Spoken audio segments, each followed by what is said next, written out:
Bora, meu povo! Segundo vídeo dessa semana, nós iremos falar aqui sobre acontecimentos ocorridos logo depois do nascimento do Senhor Jesus. Ainda na página 1027 da Bíblia em Ordem Cronológica. Gente, eu estou gravando os vídeos aqui dessa semana, né?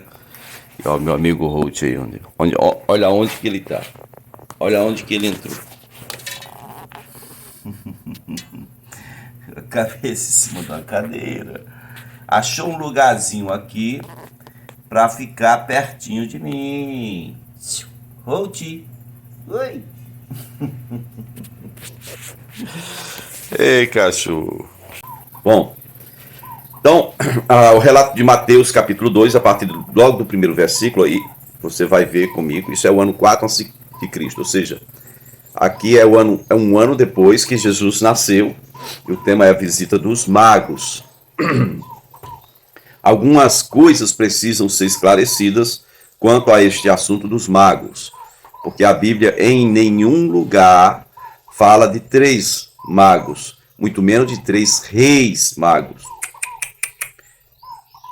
É uns magos, a expressão aqui é uns magos, vindo de onde? Do Oriente, Babilônia, tá? Da Pérsia, aquela região. E por que é o ano seguinte? Eles chegam no ano seguinte. Bom, como eu já estou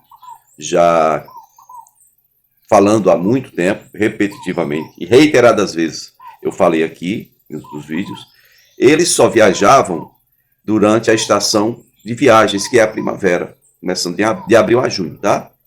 Abril a junho, em Israel, é tempo de guerras, de viagens.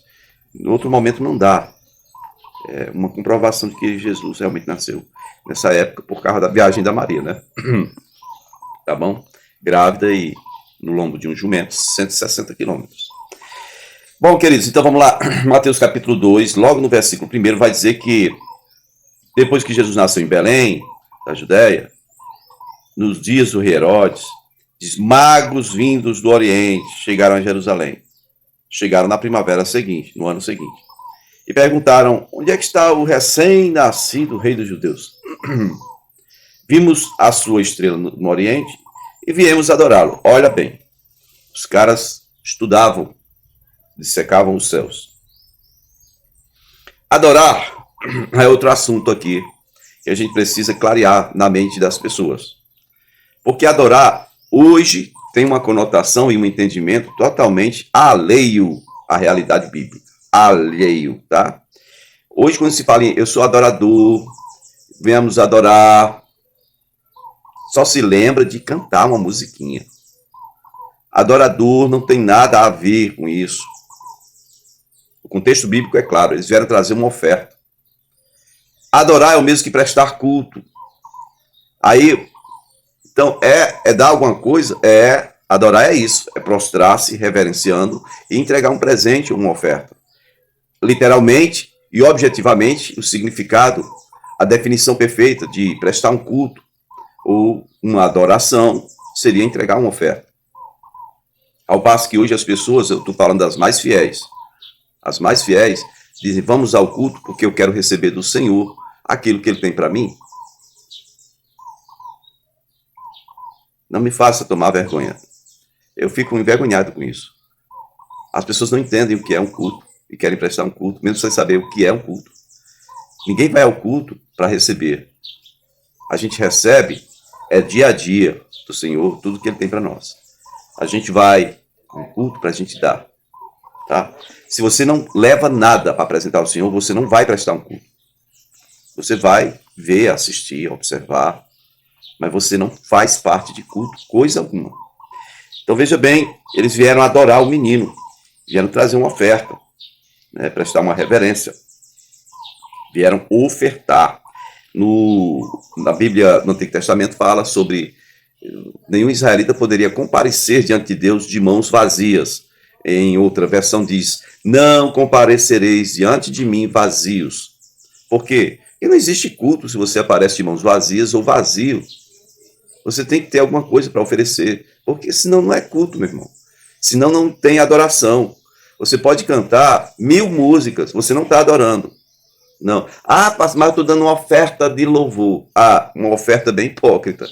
Porque se você observar direitinho a história aí, que diferença faz para o Senhor você cantar músicas? É isso que ele requer de você? É essa a oferta? É isso que ele requer de você? Você entrou em aliança com ele? Ele te deu voz, te deu condição de fazer canções? Ele te deu comida, ele sabe um emprego, ele te dá saúde, ele te dá tudo. E o que você tem para ele é só uma musiquinha? Ô, meu irmão, bora ler a Bíblia direitinho, bora? Vamos lá, então. Mateus 2, ainda seguindo aqui no versículo 3, diz que quando o rei Herodes ouviu essa história dos magos que vieram do Oriente, ele ficou perturbado. Algumas pessoas na história já colocam ele, o Herodes, como uma pessoa perturbada. Então ele perturbou-se mais ainda, né? Chegam uns magos, astrólogos, sei lá. Eles chegam e perguntam pelo rei, recém-nascido rei dos judeus. Bom, o Herodes ficou maluco, porque diz a história que o Herodes era casado com uma descendente dos Macabeus, que era quem dominava aquela região ali, né?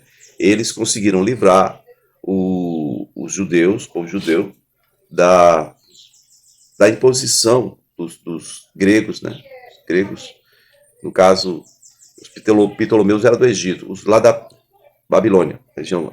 O cara que dominava nessa região aí, leste, região de onde vieram os magos, esses caras tinham proibido na época o culto judaico, e os macabeus é que colocaram ordem novamente, reconsagraram o templo, e Herodes, para ter a simpatia do povo, dizem que ele era louco por uma menina, uma mulher com quem ele casou, o nome dela era Mariana.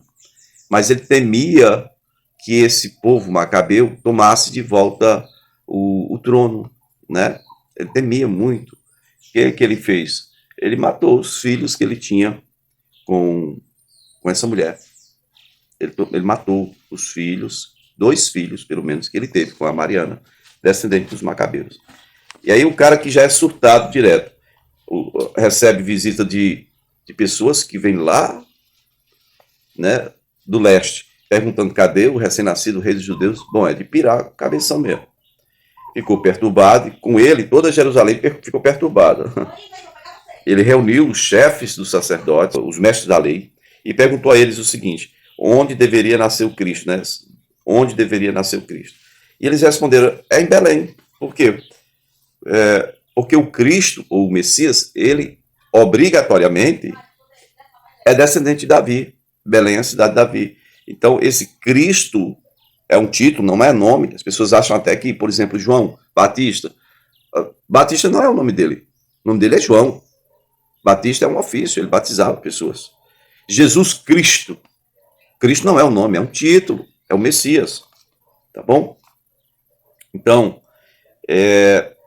eles justificando que o Cristo teria que nascer em Belém da Judéia, porque tem outra Belém, lá, sim. No versículo 6 de Mateus 2 diz assim, ó, está escrito, onde? Está escrito em Miqueias 5:2. Né? Mateus aqui, capítulo 2, verso 6 diz, mas tu, Belém, da terra de Judá, de forma alguma és a menor entre as principais das cidades de Judá, pois de ti virá o líder, que como pastor conduzirá Israel, o meu povo. Ok? Verso 7 diz, então Herodes chamou os magos secretamente e disse, olha, o recém-nascido, o rei dos judeus, que vocês vieram procurar, ele deve estar em Belém, porque pela escritura aqui, é em Belém que ele nasce. E aí o Herodes, muito astuciosamente, diz assim, me diga uma coisa, quando foi que vocês viram pela primeira vez a estrela dele? Olha, Herodes está tentando rastrear, já sabe que o menino vai nascer, teria nascido em Belém. Agora ele quer saber o momento exato que esses magos viram no Oriente a estrela do recém-nascido rei dos judeus. E aí, bom, eles provavelmente disseram para Herodes, isso foi na primavera do ano passado, né? Se foi na primavera do ano passado, então Herodes disse, tá ok, obrigado. Era comum uma pessoa que vem de um outro país chegar até o líder, o governador local, para perguntar alguma coisa, né? Era comum isso acontecer. Como no caso do Naamã, né? Naamã, antes de vir conversar com Eliseu, mandou uma carta para o rei perguntando sobre o Eliseu, sobre o profeta e tal. É assim que acontece, questão de relações diplomáticas. Agora em Mateus, ainda continuando no capítulo 2, nós chegamos aqui ao versículo 8. Diz que Herodes mandou esses magos para Belém. E ele fez um pedido, disse assim, olha, vão lá, se informe exatamente onde o menino, né, mora, onde ele está, quem ele é direitinho. E assim que vocês encontrarem o menino, me avisem, para que eu também vá adorá-lo. Herodes querendo adorar o menino? Adorar, né? Adorar. Versículo 9. Depois de ouvirem o rei, os magos, né, seguiram o seu caminho, e logo que seguiram o seu caminho, a estrela que eles tinham visto lá no Oriente foi adiante deles, até que finalmente parou sobre o lugar onde estava o menino. E aí quando... Interessante aqui, ó. Quando tornaram a ver a estrela, encheram-se de alegria. Aí no versículo 11, só para desmanchar a presepada de muitos anos, a presepada, eu estou me referindo aqui ao presépio, né? Eu, quando criança, não tinha boas condições financeiras, mas eu adorava montar, desenhar, fazer de alguma forma um presépio. Aquele menino, tadinho, no coxo de animal, numa gruta, com os pais, com cordeirinhos em redor, com os pastores que viram a notícia do nascimento dele. E aí, 3, diga-se passagem, ignorância, né? Entendimento muito pouco. 3, não são 3, reis magos, não são reis, trazendo 3 ali a oferta.